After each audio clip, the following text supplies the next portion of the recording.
Good morning. It is time to rise and shine once again. My name is Haylee Jacob, and welcome to the Rise and Shine podcast. A little bit of a story time. So this episode I'm recording on a Thursday. So for me, last night was Wednesday night, and that's a Bible study night for our church. If you don't know already, I go to a small church and my grandma is the pastor. So family-oriented church, very small, but it gives us lots of opportunities to step into ministry roles at younger ages and kind of step into what God has called us to do. And I love that about my church. So yesterday, she texted me, and that's Wednesday. She texted me asking if I wanted to teach that night. And I said I would. I didn't have anything prepared. I didn't have anything necessarily on my mind. I didn't have anything ready to go except for one verse that was kind of sticking with my spirit that I had read a couple days ago. And that was from 1 Samuel chapter 30, where it says David strengthened himself in the Lord. And that's really all that stuck out to me, that verse. And so I said yes, kind of not really sure what I was going to be saying yes to. Um, but I didn't have enough to create a whole Bible study out of that one verse, or I thought I didn't have enough. So Wednesdays, for work-wise, Wednesdays are busy teaching days for me. I start teaching at 1:00 and I teach all the way till 6:30 on Wednesdays. And so I didn't have a lot of time really to think about what I was going to talk about after I said yes. I didn't have a lot of time to kind of get in the word and really dig into what I wanted to teach on that night until I was done teaching at 6:30 and church starts at 7. And so usually I take that 30 minutes for the drive from my job to church. And so after my last student, we had started a little early, so thankfully I finished a little early. It gave me a little bit more time to think about it. I sat down at the desk at work and I was kind of looking at that chapter, trying to think of and what God was going to tell me, trying to listen to see if he was going to saw me and asked what I was doing, cuz usually I'm like jetting out right after my last student cuz I have to make it to church on time. And she saw me just chilling there. She's like, "What are you doing? Just chilling?" And I told her what was going on, and she said, "You should speak about being ready in season and out." And she was kind of joking, but like also serious because she's like, "Yeah, like being ready in season and out. This is what you're going through." I'm like, "Yeah, you're right." And she was definitely on to something. But I had ultimately ended up deciding to teach on that passage, 1 Samuel chapter 30, just teaching on the whole passage. And I was kind of getting some stuff from it, feeling like the Lord was speaking to me about that chapter. But it ended up kind of tying in with her statement. So when I got to church that night and my grandma was introducing me, she mentioned to the church, like, "Okay, this was a last minute thing." And she said, "It just goes to show we need to be ready in season and out." And she used the exact same words, the exact same phrasing, pulling it from the same verse that my friend did just like 30 minutes ago. So I definitely started thinking, I think God is telling me something. Because if God, and I heard this on another podcast several weeks ago, and it really stuck with me. If God speaks something to you more than once, multiple times, and if he speaks something to you once, really, but like if you're hearing the same thing over and over again from different people, you really, really need to listen. So this is me listening to what God has to say to me and learning from this experience, learning from what he's wanting to tell me. 2 Timothy 4:2 says, "Preach the word. Be ready in season and out of season. Reprove, rebuke, and exhort with complete patience and teaching." So in this verse, Paul is telling Timothy to be ready at all times. He's kind of sending Timothy out to minister. He's sending Timothy out. He says, I charge you. He's telling Timothy, now go out and do these works on your own. And this is how you do it. God has placed a calling and purpose on each and every one of our lives. And we never know when he's going to call us into action for that purpose. Now, there is a time of preparing, there's a time of waiting, even, there's a time of getting ready. And if we're not doing that, we never know when he's going to say, okay, now's the time. Now's the time to go. Now's the time to get up and preach. Now's the time to get up on that worship team. Or now's the time to bring it up with your coworker. Hey, you should come to church with me. Whatever your calling is, we never know when that time is going to be where God says, do it now. So we always want to be ready. So think about today's current events, even what's going on in Israel. We never know what tomorrow holds and when we're going to need to be ready to jump into battle and jump into action. We never know when God's going to be like, okay, this is the time, and you're going into battle, you're going into spiritual battle or physical battle or whatever. We don't know because we don't know what tomorrow holds. In the chapter that I was talking about last night, David was coming back with his army, and he came home to find that everything that they owned had been stolen. Their wives, their children, their livestock, belongings had been stolen by the Amalekites. And they're thinking they're coming home for a good rest. And then come to find out, oh no, God's called them to go do something else, to go into another battle to restore what had been stolen from them. They had no idea. They thought they were going to come home and be greeted and rejoice and rest and spend time with their family.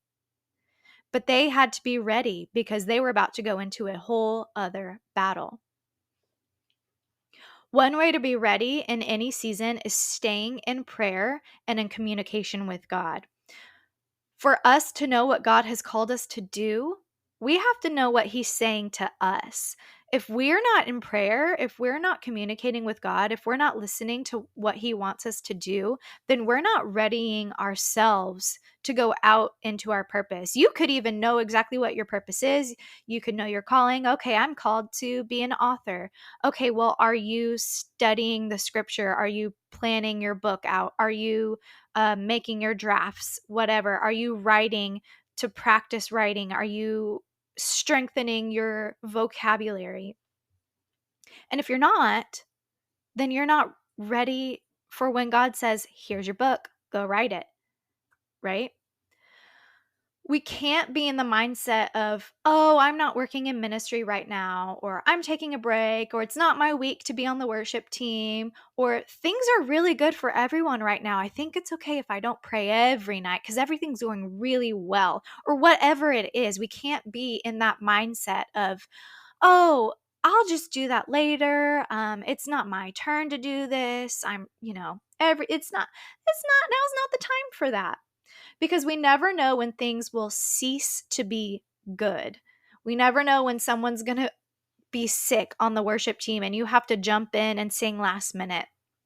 We never know when your grandma's going to call you and ask you to teach that very same night, right? Staying in the word consistently is vital to being ready. The word is how we know God's voice. The word is how we study. The word is how we teach ourselves and root ourselves and ground ourselves in our faith and in what we believe. Because if we don't know what the word says, then we have no ability to be ready for battle. When Paul charged Timothy with the task of being ready, Timothy knew that he had to be studying. He had to be diligent and aware of what was going on around him. He couldn't teach at the drop of a hat if he wasn't studying constantly, because Paul sent him out. Okay, go preach the word. Okay, cool. So when am I when am I supposed to do that? Who am I supposed to preach it to? Okay, God's going to place that for you. Okay, so I just need to be ready for whenever somebody comes across my path. Cool, got it. He couldn't rebuke when he came across sin if he wasn't aware of what constituted as sin. Timothy wouldn't, like, one of the charges that Paul said is rebuke. And if you don't know what to rebuke, how are you going to rebuke something?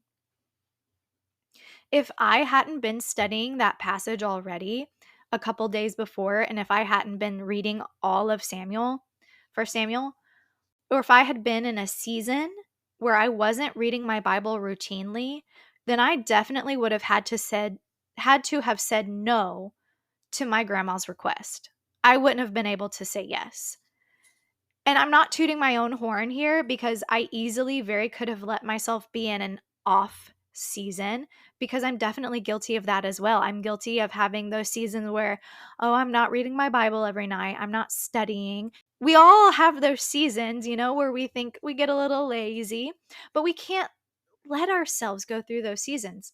So I'm not tooting my own horn, because I definitely could have very easily had been in that season.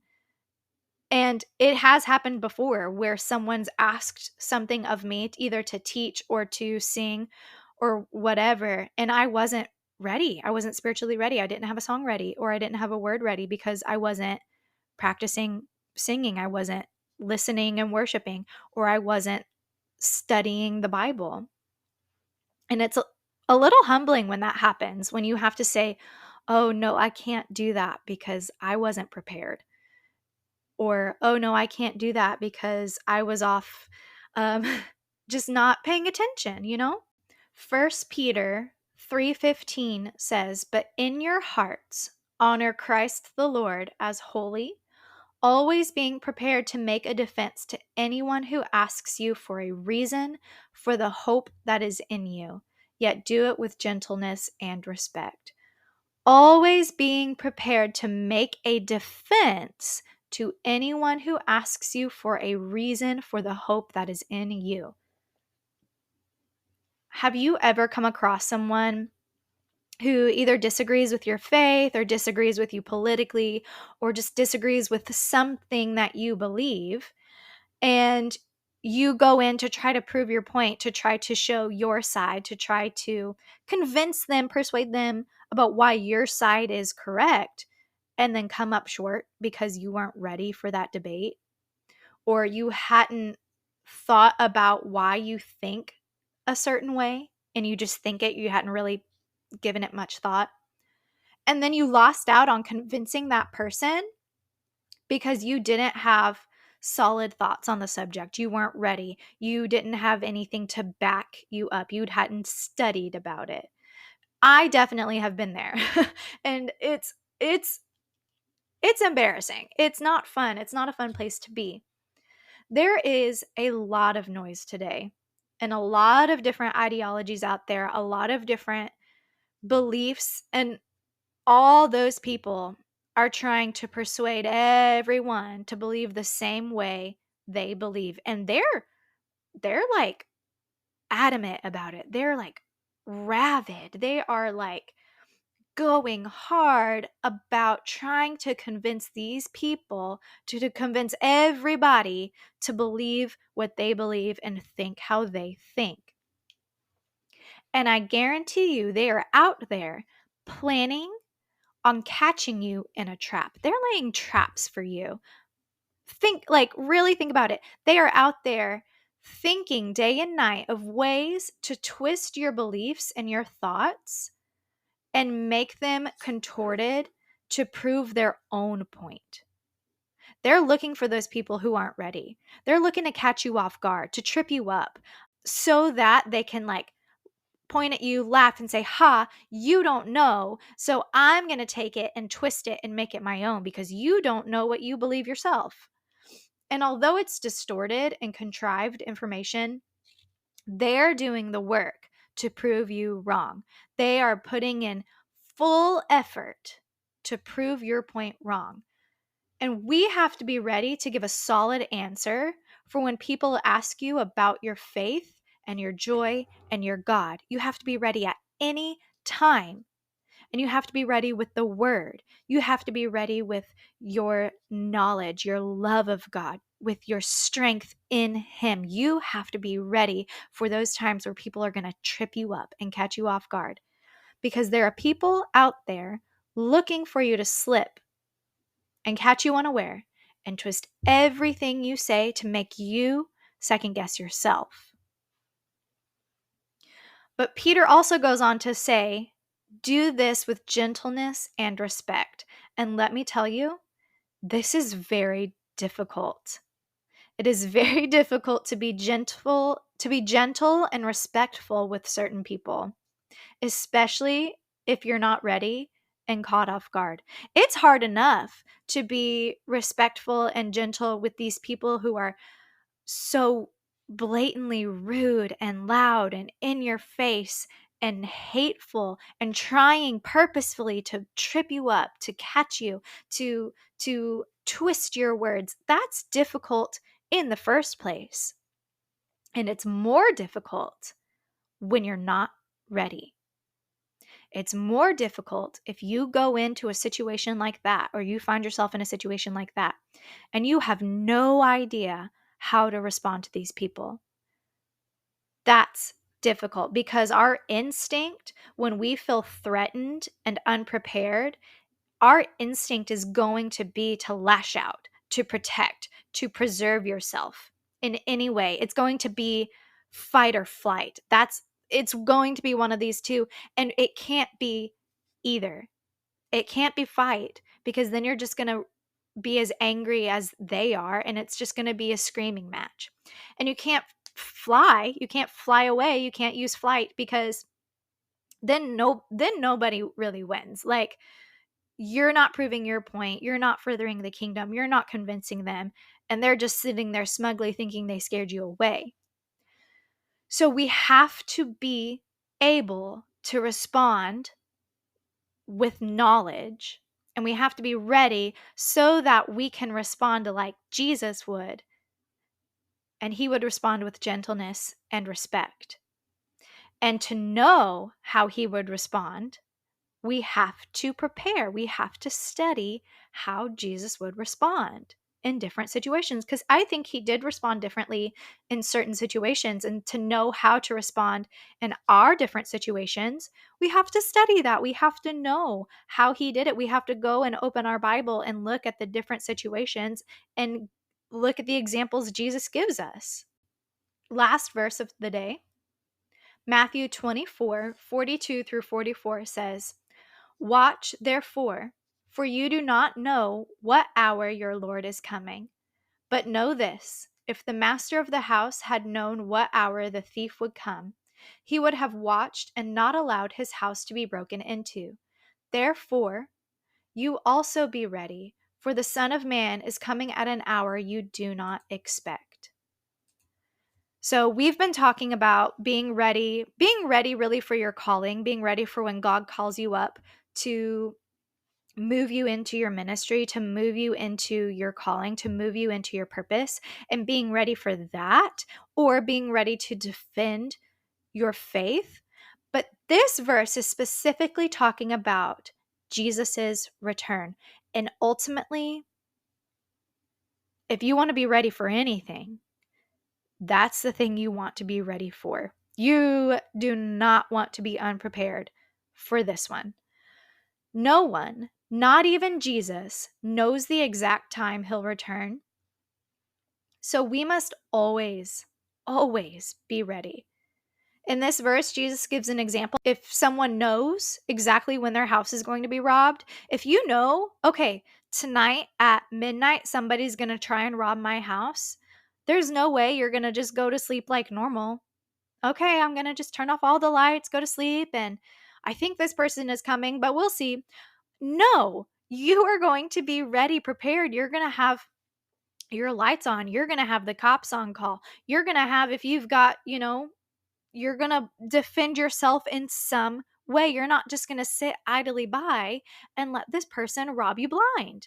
And not even rob you blind. You're going to sit there and watch them. No. So why would we just lay back and just be unprepared when we don't know what time Jesus is coming? Why wouldn't we be preparing ourselves like he's coming today? Why wouldn't we get our lives right why wouldn't we live like any second now Jesus would come and bring us all home? God's timing is much different than ours. He is not bound to days, hours, or minutes, and he works outside of time.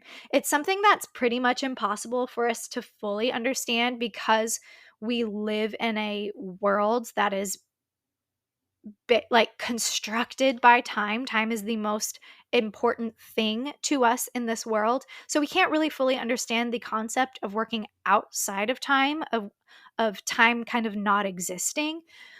But we also have to trust that his timing is perfect. It's easy to question his timing, like, God, why haven't you come yet? Or God, why haven't you moved me into my purpose yet? Or God, I feel like I've been in this season of waiting and waiting and waiting. But in that season of waiting, you're not just waiting, you're preparing for when he says, now's the time. So, just like we're waiting on Jesus to return, we're not just laying back doing nothing. You need to be ready. You need to be in the word, worshiping. You need to be spreading the gospel because that's what we were called to do, the Great Commission. You need to be out there sharing Jesus with the world so that not only you don't miss it, but that more and more people get to go to heaven when Jesus comes. We don't know when he'll return. Even Jesus doesn't know when he will return. And it's easy to say, oh, I have time, or I'll get my life right soon. But what if he comes tonight? What if you don't have time to fix everything you want to fix before he comes? We have to be awake, ready, and prayerful in every season. Thank you so much for listening, and if you enjoyed this episode, please share it with your friends and leave a review. If you have any questions or topics you'd like me to discuss, you can send me an email at haylee.riseandshine@gmail.com. That's HAYLEE, and the word "and" is spelled out. Now, go out there and shine.